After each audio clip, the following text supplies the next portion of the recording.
everybody, Alex Miller at Capnion here.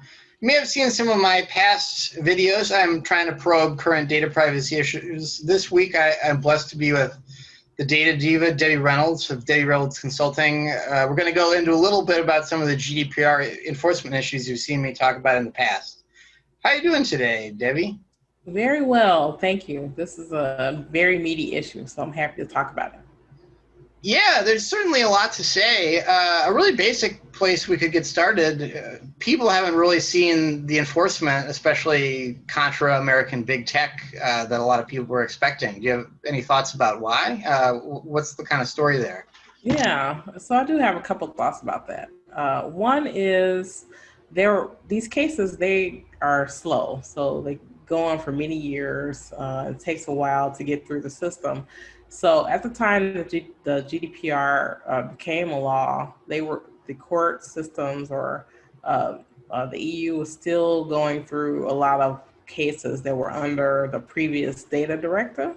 And as of this year, they're just sort of cleaning out the pipeline of sort of those last cases. So that's one reason behind it. Another reason is, my feeling talking with people from the EU, I think the US people thought as soon as GDPR hit, they were going to start fining people. But really what they want is companies to comply. So they're really working with companies to try to get them to comply. And the fine is really the last result.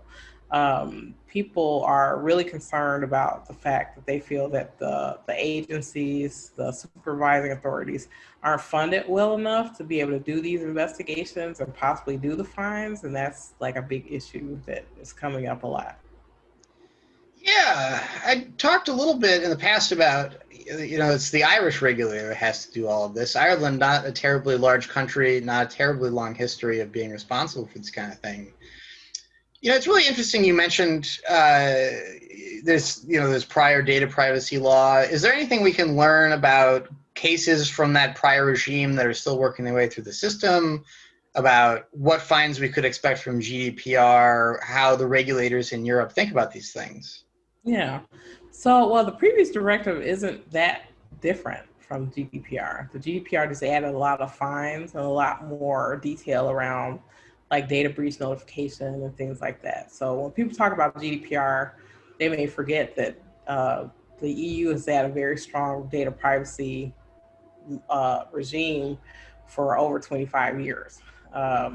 The Irish regulators, the reason why they're in the news is because of the Schrems cases. So the Schrems Facebook cases were filed in Ireland because the data that Schrems was interested in, his data was in Ireland and Facebook was in Ireland. So that's why they're really hot.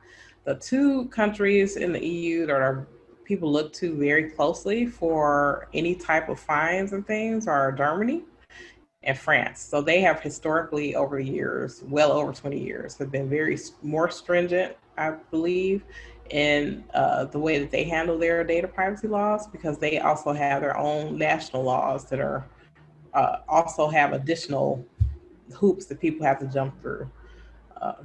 Yeah. Yeah, and it's probably worth rehashing. Germany and France's existing regulations were the sort of prototype for what we have now. And it's maybe a little bit ironic that somehow it ended up that Ireland had to deal with this, right? Yeah, it's just by happenstance that Facebook, Schrems filed this case against Facebook Ireland, that's where the company was. That's where his data was at that time. So that regulator is the one that handled that case. And obviously they ended up going to the high court that ruled on it. So that regulator actually had to pay Max Schrems legal fees. I think that was reported this week. It's like $2 million or something. So that's another issue where people feel like these regulators don't have the proper funding to be able to do all these really big cases against these huge corporations. Yeah, and do you expect that could change in the future, or what's the likely evolution of that issue? I think people are really pressing it because they're like, look, we passed this really stringent law. We're not seeing the fines. We see the bad behavior from companies. We're not seeing the fines.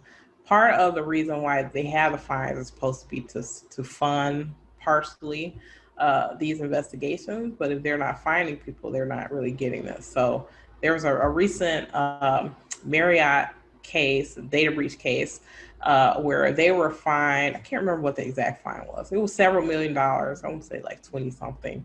And they actually got a discount because of the way that they handled their post data breach stuff. And people were upset that they're like, hey, Marriott is a big corporation. Like, you don't need to like give them discounts. Like, just fine them and stuff like that. So, yeah, it's going to be interesting to see how this plays out. Obviously there are other issues that are going on with companies like Facebook and Google, where on the antitrust side, and that's going to get interesting. But it remains to be seen how heavily people are going to end up getting fined under GDPR. I think they will definitely, but I don't know if that will happen soon. Yeah, antitrust is a whole other series of videos for another day. Really interesting what you said there. Maybe that they're not finding people because they're not finding people to some degree, a little bit of a catch-22. Right. Yeah, so that's very insightful. Thank you. So I think we're about out of time. Thank you very much for sharing your insights. Debbie Reynolds, the Data Diva. You're welcome. Bye-bye.